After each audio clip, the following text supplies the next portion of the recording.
When I was a young man, growing up in New York City, I refused to pledge allegiance to the flag. Of course, I was sent to the principal's office, and he asked me, "Why don't you want to pledge allegiance? Everybody does." I said, "Everybody once believed the earth was flat, but that doesn't make it so." I explained that America owed everything it has to other cultures and other nations, and that I would rather pledge allegiance to the earth and everyone on it. Needless to say, it wasn't long before I left school entirely, and I set up a lab in my bedroom. There I began to learn about science and nature.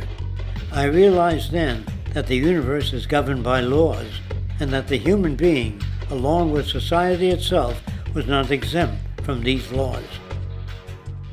Then came the crash of 1929, which began what we now call the Great Depression.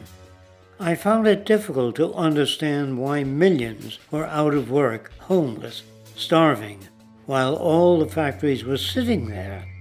The resources were unchanged.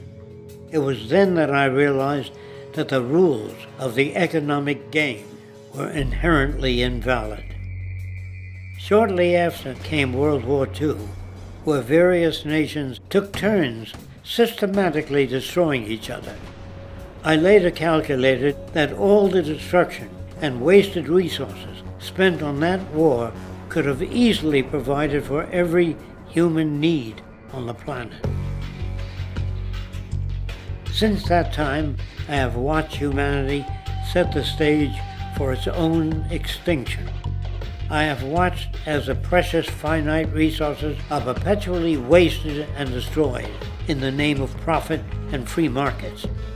I have watched the social values of society be reduced into a base artificiality of materialism and mindless consumption.